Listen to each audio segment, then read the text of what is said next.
Assalamualaikum warahmatullahi wabarakatuh.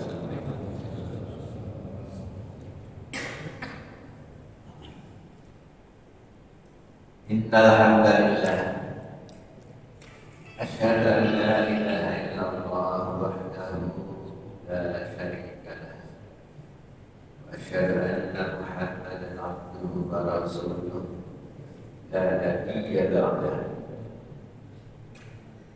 Allahumma salli ala Muhammad wa ala alihi wa ashabihi ajma'in. Para jamaah yang dimuliakan Allah, alhamdulillah pada kesempatan ini Allah mentakdirkan kita kembali berjamaah di masjid yang kita cintai ini untuk melakukan salat berjamaah, kemudian berlanjut dengan tadabbur Al-Quran. A'udzu billahi minasyaitonir rajim. Ara'aital ladzi yanha 'abdan idza shalla. Ara'aita di situ bentuk kalimat yang diawali dengan satu huruf A. Itu satu huruf A, tapi sudah merupakan kalimat. Jadi bahasa Al-Quran itu ada kalimat yang hanya satu huruf. Contohnya itu A. A itu walaupun huruf, satu huruf itu disebut kalimat. Kalimat itu dalam bahasa kita bukan kata. Kalimat dalam bahasa Al-Quran, kata dalam bahasa Indonesia. Sedangkan kalimat dalam bahasa Indonesia, dalam bahasa Al-Quran disebut kalam atau jumlah kalam. Jadi maksudnya ini satu kata kalau dalam bahasa Indonesia. Dalam bahasa Al-Quran, bahasa Arab, satu kalimat disebut dengan kalimat huruf. Hurufnya kalimat, nah kalimat hurufnya disebut istifham.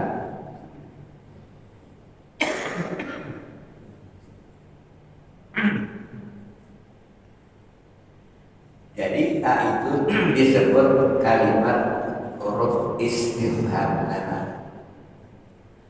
Istifham itu artinya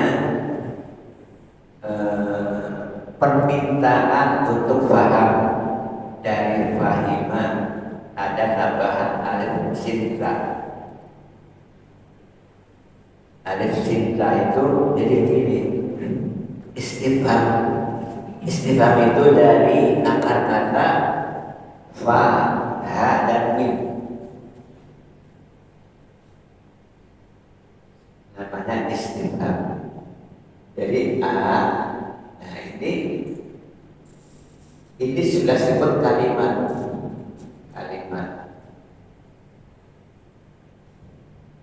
Kalimat huruf. Kalimat hurufnya disebut dengan istifham.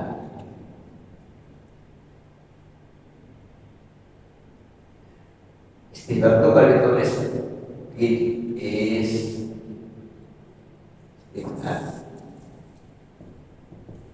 akar katanya tiga di sini. Ini dengan mim. Jadi paham. Asalnya paham. Ada tambahan. Ada tambahan hamzah. Sin ta. Tambahan alif sin dan ta itu menunjukkan permintaan.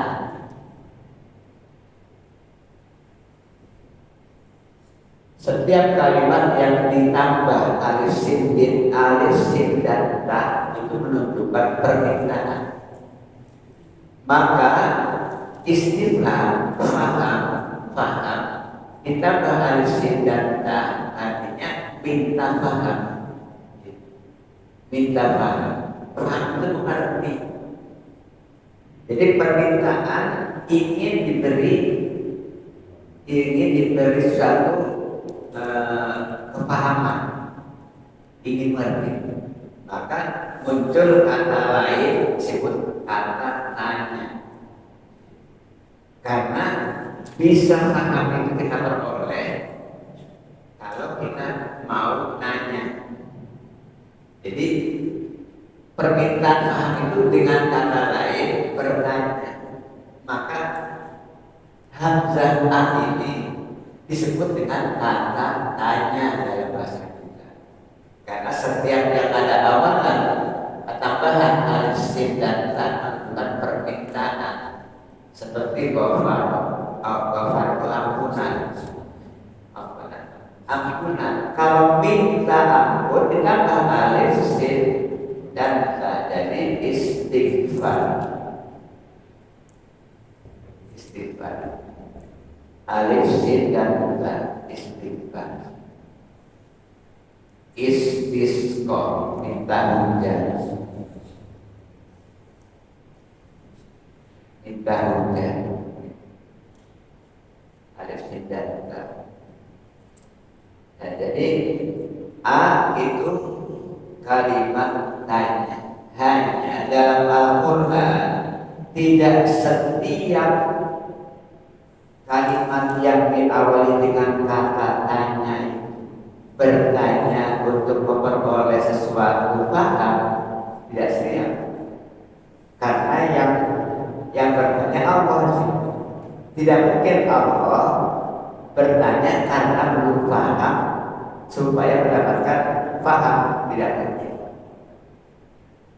Maka ada namanya istifham ingkari. Istifham ingkari.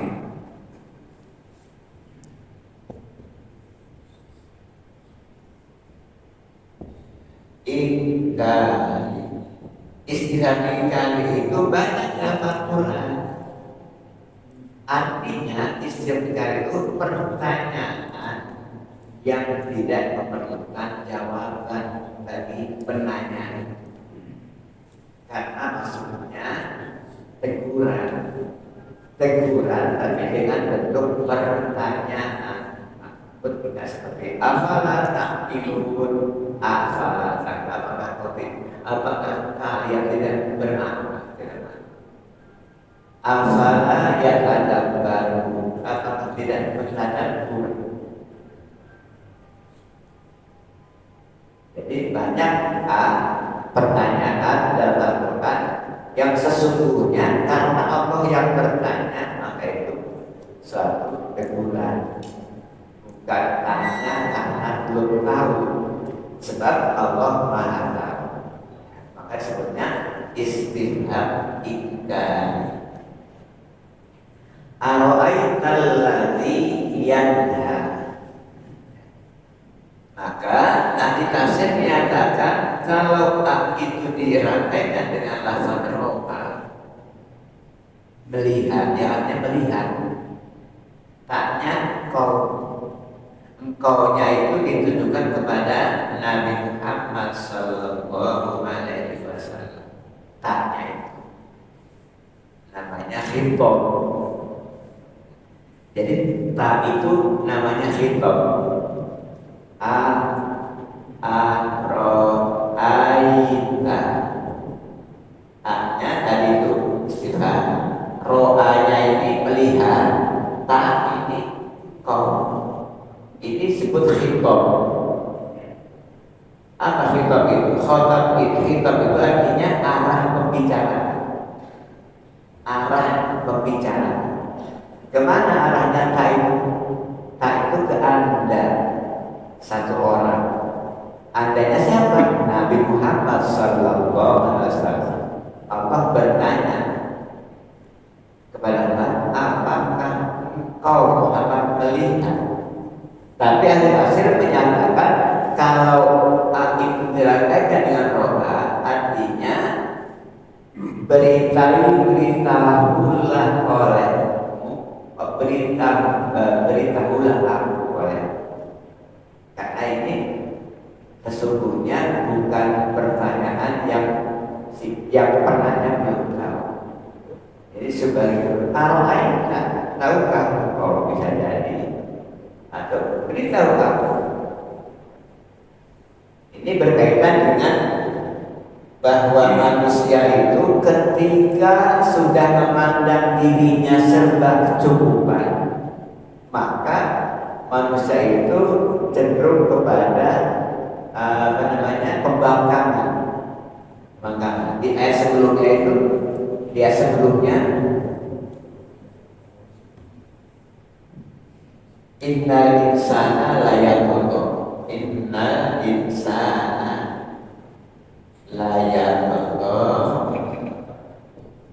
ar-ra'a istaghna. Nah, istaghna itu melihat dirinya berkecukupan. Maka manusia itu layatgha, yang berasal dari kata togut itu. Jadi siapapun orangnya yang membangkang, tidak mengikuti aturan Allah, tidak mengikuti ajaran Nabi Muhammad SAW, itu disebut togut.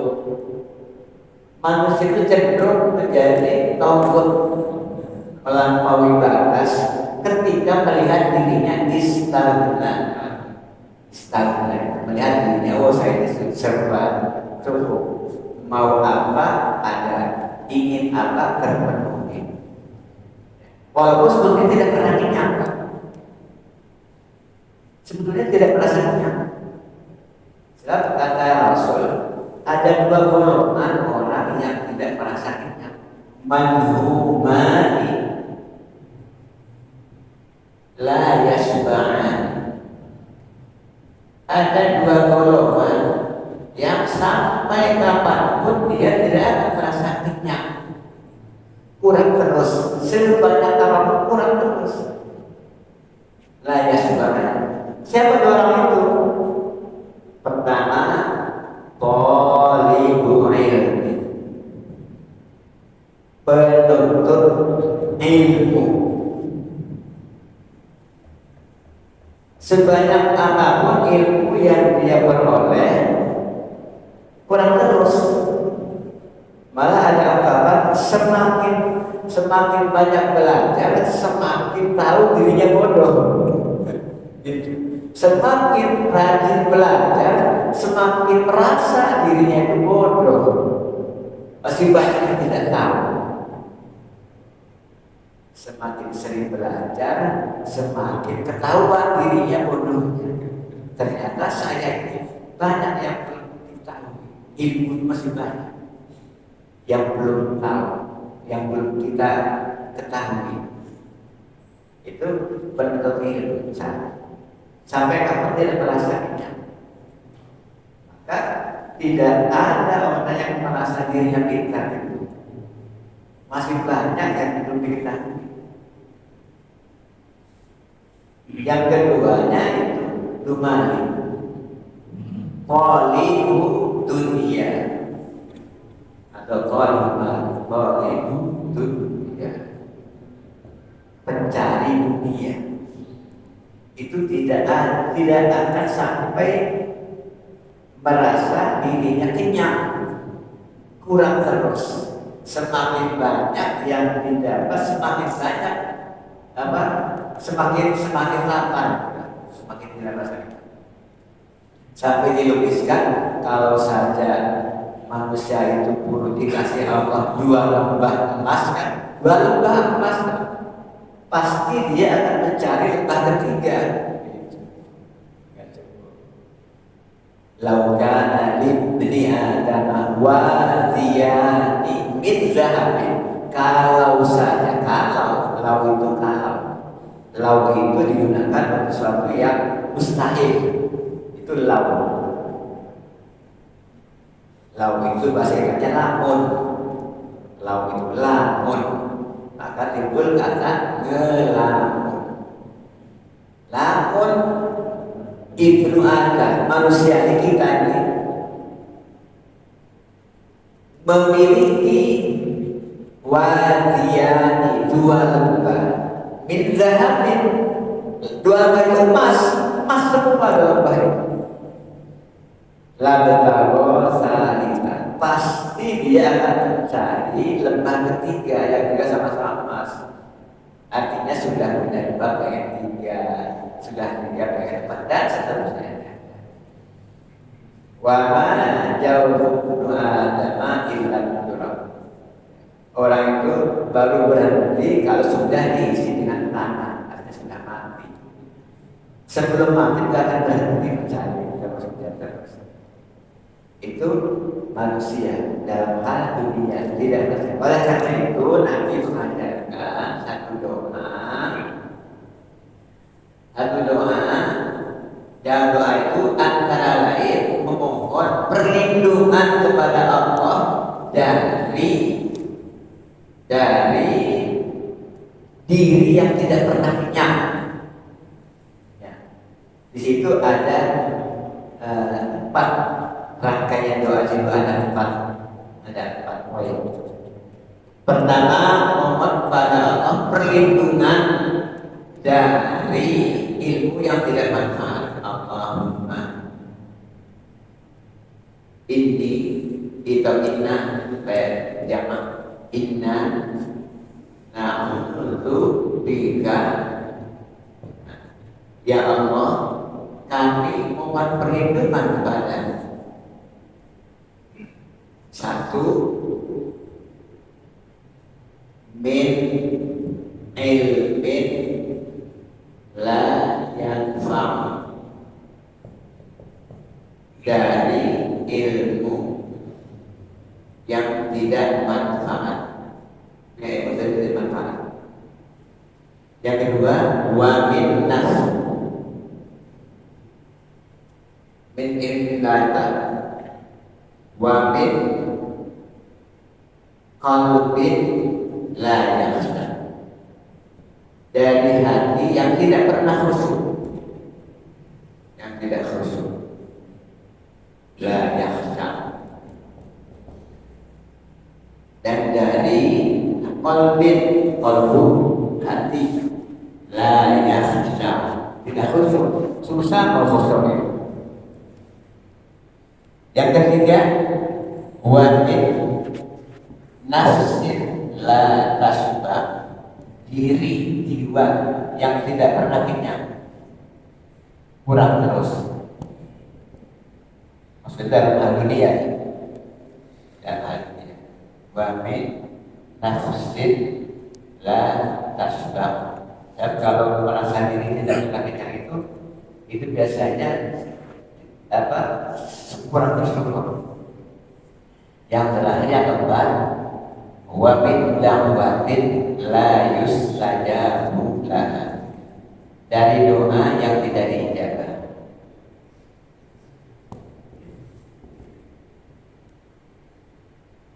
Wa min da'watin la yustajabu laha.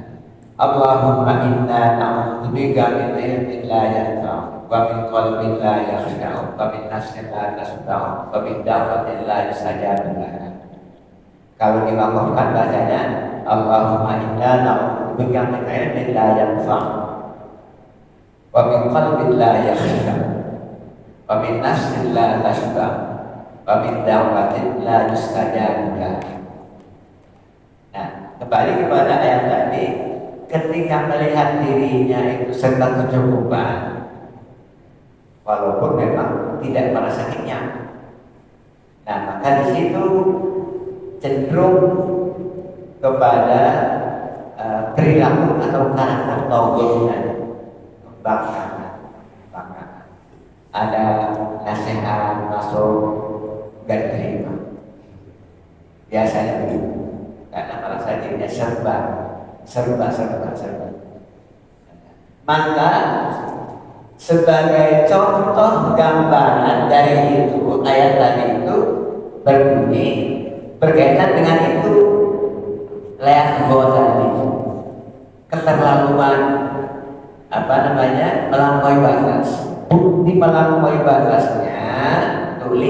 Abu Jahal. Abu Jahal. Jadi ara'aital ladzi yanha, tahukah engkau? Alladzi yanha, orang yang melarang. Abdan, seseorang, hamba, manusia. Maksudnya abdan di sini Muhammad. Idza sholat, ketika Nabi sholat. Ayat ini turun ketika itu Abu Jahal la'anatullah nazalat fi Abi Jahal la'anatullah. Turun ayat ara'aital ladzi yanha 'abdan idza shalla ini kepada berkenaan dengan peristiwa Abi Jahal yang mengancam Nabi sallallahu alaihi wasallam ala sholati indal baiti, ketika Nabi sholat di dekat Ka'bah, di Baitullah, di Masjidil Haram, mengancam ketika. Jadi saking tidak senangnya kepada orang sholat, maka Abu Jahal ngancam ketika melihat Nabi sholat.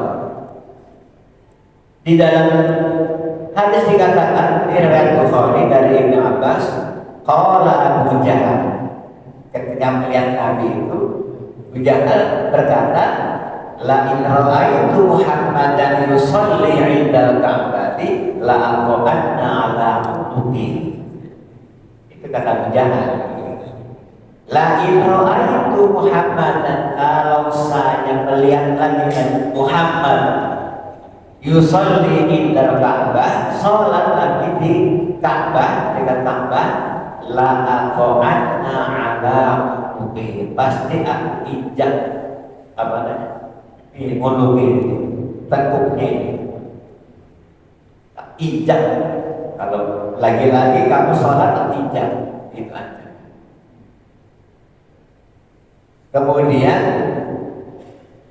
apa namanya, sikap Abu Jahal seperti itu sampai pada ifabah buat Nabi sallallahu alaihi wasallam, sampailah pada Nabi ancaman iqbal Abu Jahal kalau lihat lagi Muhammad sholat kepengen injak kepalanya. Kata Nabi, la in fa'ala akhadatul malaika, kalau memang sampai kejadian berbuat itu dari keturunan Nabi, kalau sampai benar menginjak, maka la akhadatul malaika, pasti akan dihajar oleh malaikat. Jadi makanya Allah bertanya, menegur kepada Muhammad, tahukah tentang orang yang yanha, yang melarang. Ara'aital ladzi yanha, yanha itu dari kata naha. Dari naha itu bisa melarang, bisa nihayah, ujung, bisa nuha. Dari naha, nuha berarti akal, karena akal itu melarang orang, bisa melarang si pemiliknya dari berbuat yang tidak baik, bisa melarang seorang dari berbuat yang tidak baik. Nihayah berarti ujung, karena dengan ujung itu sudah ujung, jadi sudah tidak boleh ada lagi ke sana. Kalau masih dibolehkan ada, bukan ujung namanya. Jadi semua itu menunjukkan ketidakbolehan. Yanha berarti larang. Orang Islam salah satu tugasnya adalah nahi anil munkar.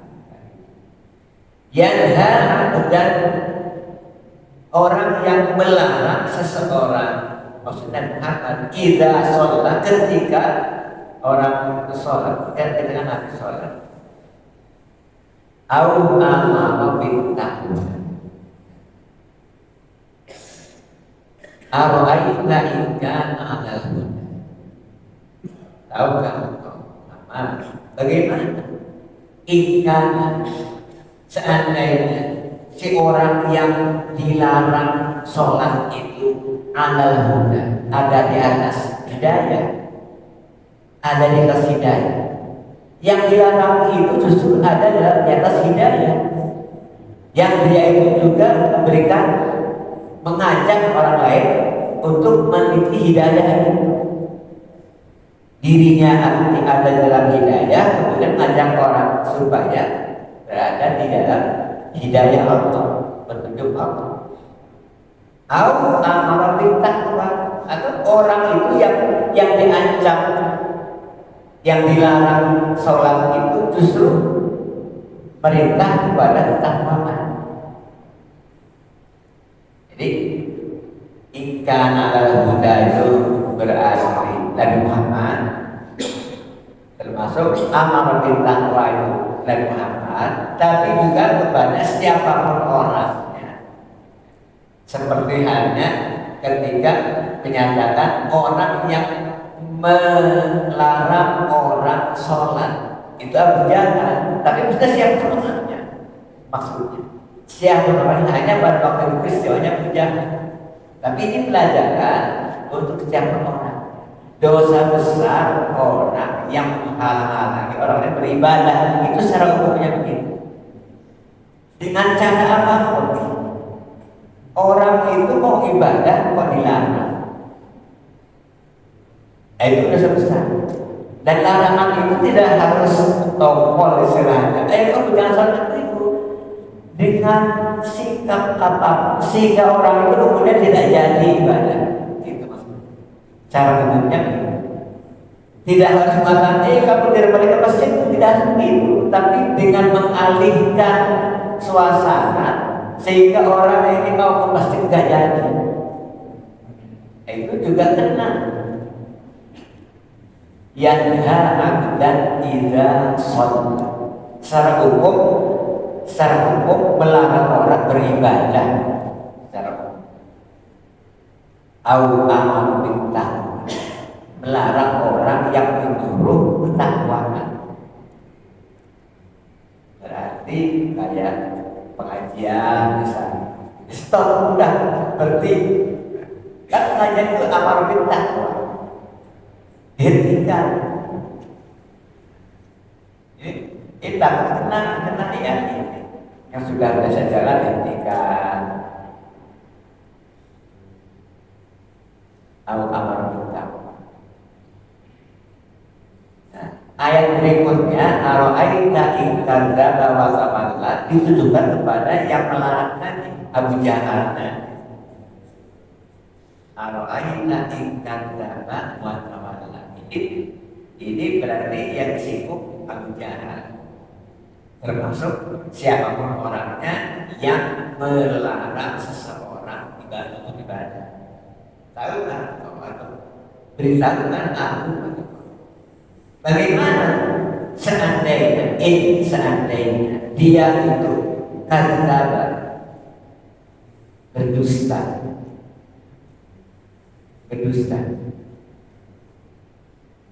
Jadi ucapan berarti kalau berdusta itu. Wa tawalla, dan berpaling, berarti perbuatan. Kadzdzaba itu lebih cenderungnya ke ucapan, tawalla ke perbuatan. Yang dua-duanya sama-sama berbuat, sama-sama menunjukkan kepada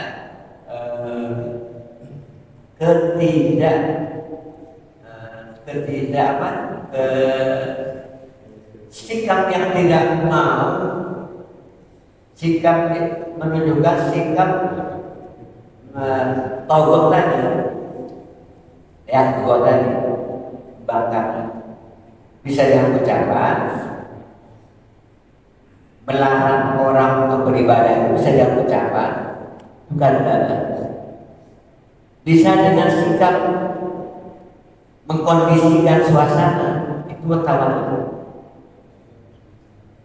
Melarang tidak, tapi dia sengaja mengadakan sesuatu yang dengan sesuatu itu dia kemudian tidak ibadah. Tawalla. Kadzdzaba, berdusta, tawalla berpaling, sikap berpaling. Kadzdzaba, ucapan. Alam ya'lam bi anna Allaha ya'lam. Ini masih berkaitan dengan si pelaku yang melarang orang lain beribadah. Alam ya'lam. Alam itu dua kalimat. Kalimat a dengan kalimat lam. A-nya istifham, artinya apakah, lamnya penafian, artinya tidak. Jadi alam apakah tidak. Yang lam itu yang lam dari alimah, mengetahui. Dari alimah, mengetahui. Maka orang yang mengetahui disebut berilmu. Orangnya disebut alim. Alim. Itu yang lam. Yang alam, yang lam. Alam yang lam.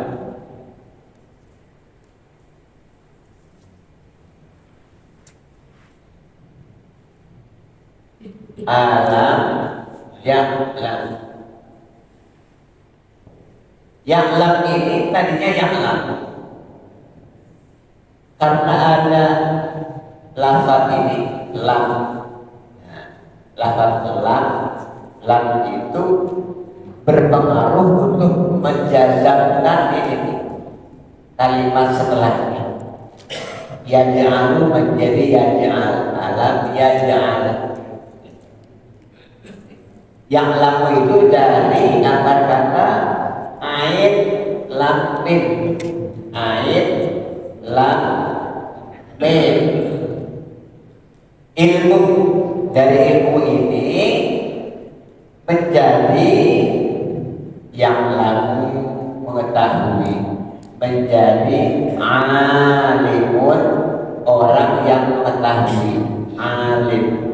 Menjadi ulama, artinya orang-orang alim, kumpulan orang-orang. Kalau satu alim, kalau jamaah ulama.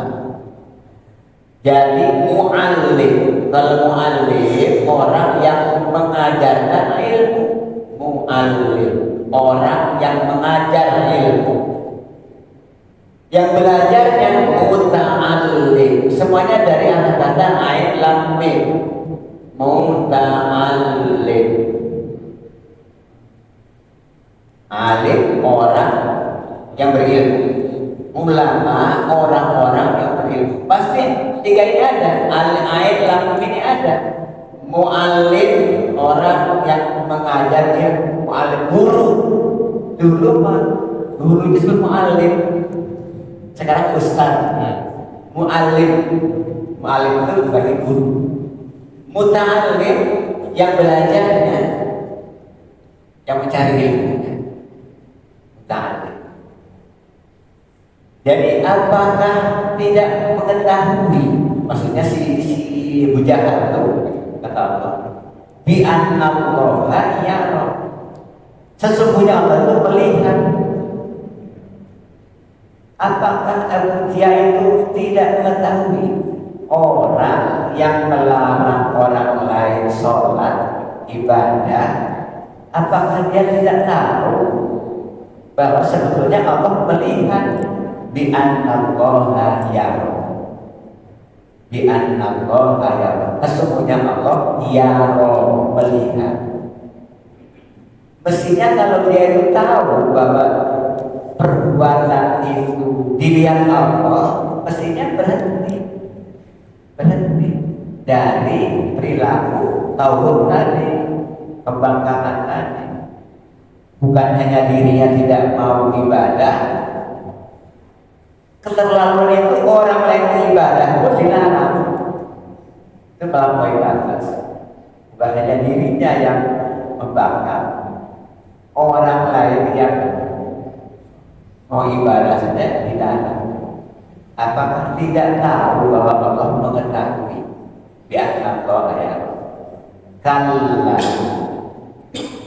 Kalla ini apa namanya, suatu ungkapan, suatu lafaz yang kemudian timbul ancaman. Kalla, jangan begitu. Kalla, la illam yantahi la nasfa'an bin nasiyah. Kata Allah, nah, tidak boleh begitu. Dari mana Bapak Subhanahu wa taala itu? Tidak demikian. Sekali-kali tidak. Dan Sekali-kali tidak. sekali-kali tidak. Karena la illam yantahi, kalau saja la sungguh lam itu la itu dua kalimat juga, la dengan in, la sungguh, in seandainya la tidak, yantahi berhenti dari apa? Berhenti dari melarang orang melakukan sholat, melarang orang beribadah. Kalau tidak berhenti, kalau terus begitu, ancaman dari Allah bagi orang yang menghalangi orang beribadah, la nasfa'an bin nasiyah. Ini saking murkanya sampai ancaman tarik umur-umurnya. Yang tarik umur-umurnya, tapi itu Bapak semua bukan dicari umurnya doang. Umur-umur itu kepala bagian depan sendiri. Yang biasa kalau anaknya ada kucing ya, ada yang pok itu sih umur-umur. Itu bagian kepala yang dihormati sebenarnya. Jadi ini ungkapan murkanya Allah. La nasma'an bin nasiyah. La itu pasti. La pasti. Nasma'an bin nasiyah, tarik kubur-kuburnya. Kubur-kuburnya. Nasiyatin kadibatin khotiyah. Kubur-kuburnya kadibah. Kadibah itu pendusta, dari kadabah, pembohong, pendusta, kadibatin. Jadi kadibahnya itu orang. Khotiyah juga orang.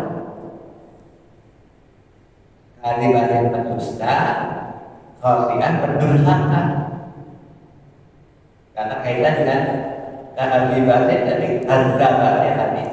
Kadzabat. Khotiyah ini berkaitan dengan tawalan. Ia pendusta, ia pendurhaka. Ucapannya dusta, tingkah lakunya durhaka.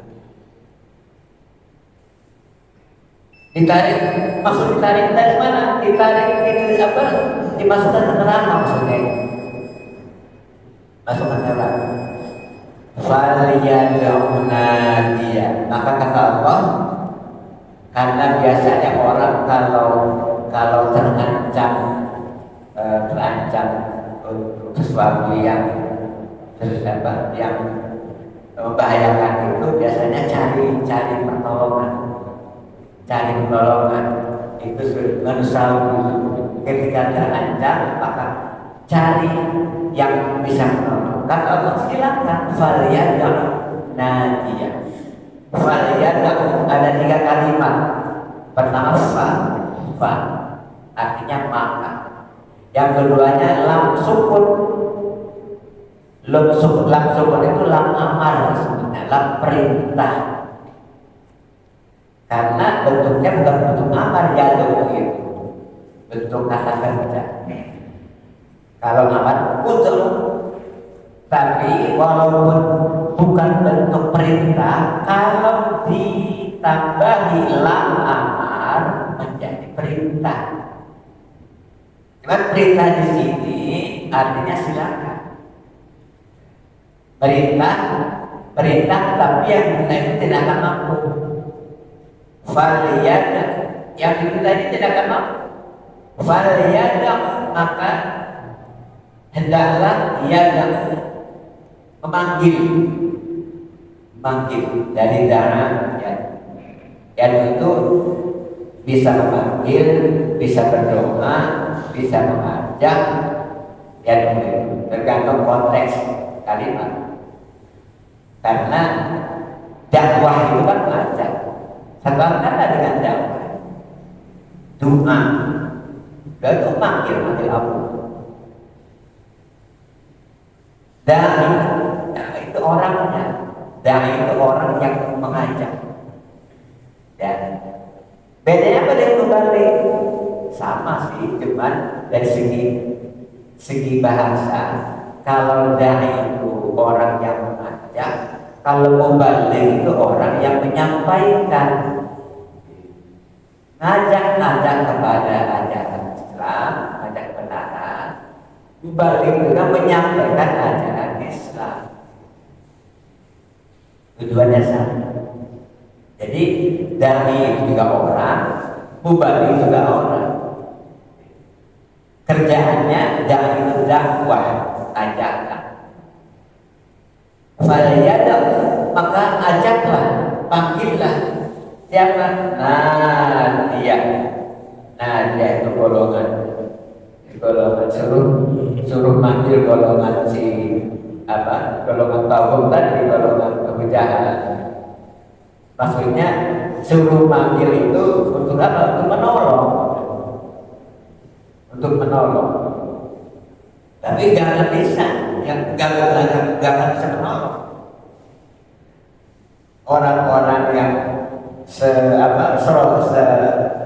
kelompoknya itu tidak bisa menolong. Malah kata Allah, sanadamuz zabaniyah. Sanya itu akan.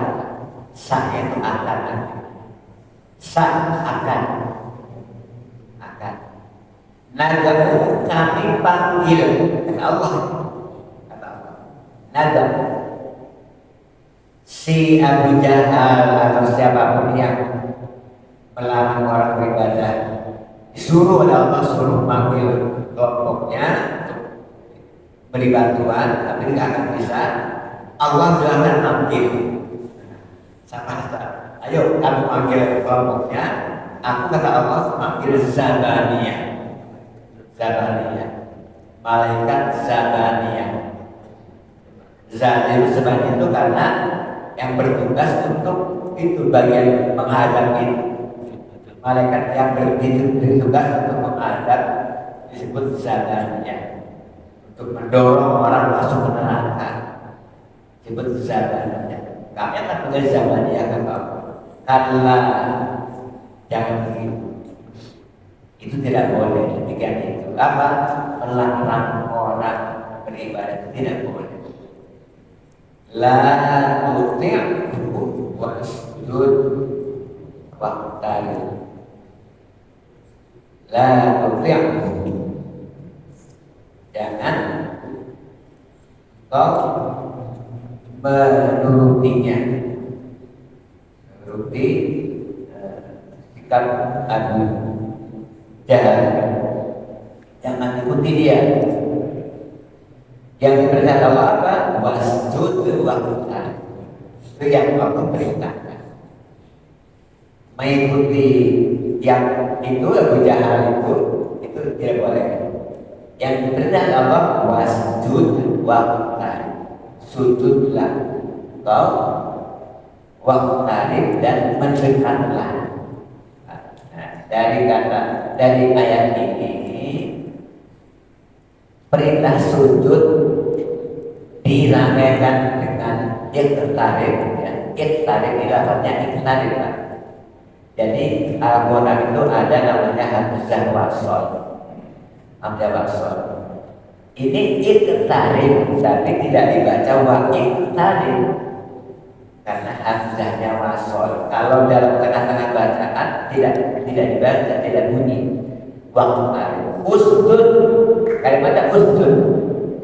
Ya. Usjud bukan isjud. Sekalipun ini iqtarib, tapi tidak berarti ini isjud. Tidak semuanya i. Ada yang u, ada yang i. Itu urusan sorof, ya. Urusan sorof itu sorof namanya. Itu tasrif. Ada hamzah wasol itu yang u, ada yang i. Seperti sajadah ini namanya usjud, tapi ini iqtarib bukan muqtarib. Ya, sujud dan suruh mendekat dan sujud. Maka di sini makanya di dalam hadis sahih Muslim yang diterima dari Abu Hurairah radhiyallahu anhu, bahwa Rasul pernah bersabda, aqrabu ma yakunul 'abdu bir rabbih wa huwa sajid. Karena ayatnya sujudlah kamu dan mendekatlah kepada Allah. Sujud diarahkan dengan dekat, menunjukkan bahwa ketika sujud itu situasi lebih dekat kepada Allah. Maka kata Rasul, aqrabu itu lebih dekat, bukan dekat lagi, lebih dekat, aqrab, lebih dekat. Makanya kalau kita punya teman, saking dekatnya disebut aqrab.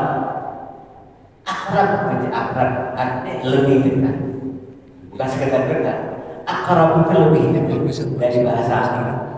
Ma yakunul 'abdu min rabbih, seorang hamba dengan Rabbnya, seorang hamba dengan Rabbnya itu lebih dekat wa huwa sajidun, ketika dia itu sedang sujud. Bahkan kata Rasul, fa'athirud du'a, perbanyaklah permohonannya, banyak berdoa ketika sujud itu. Silakan yang lama, cuman ya kalau sendirian, kalau berjamaah imam kalau terlalu panjang kasih makmum juga kalau terlalu panjang ketinggalan dari imam. Walaupun disuruh banyak berdoa, kalau lagi berjamaah imam harus memperhatikan makmum, kepanjangan kasihan, atau ada yang buru-buru, atau ada yang lagi mules dan sebagainya. Si makmum juga jangan mentang-mentang lagi sujud gitu banyak berdoa, imam sudah hampir salam, dia baru doa. Itu juga tidak tepat. Namanya juga berjamaah mengikuti imam. Imam bangun, ikut bangun. Tidak, imam sudah baca tahiyat, sudah berdoa, dia masih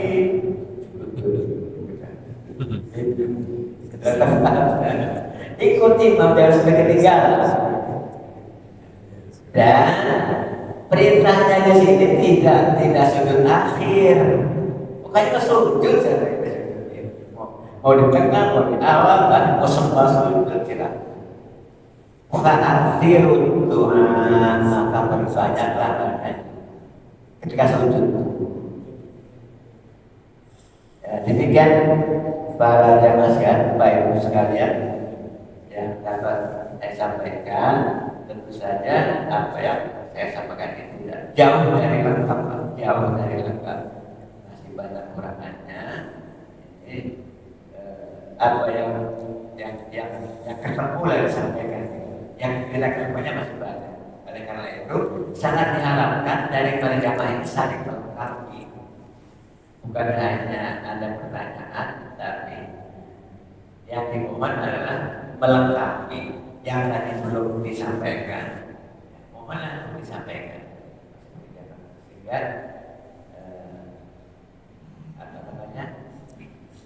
banyak yang diperoleh dari pengajian ini. Subhanallah wa bihamdika asyhadu an la ilaha illa anta astaghfiruka wa atubu ilaik. Insyaallah nanti ketemu lagi dengan surat kita sama-sama baca nanti. Wassalamualaikum warahmatullahi wabarakatuh. Waalaikumsalam warahmatullahi wabarakatuh.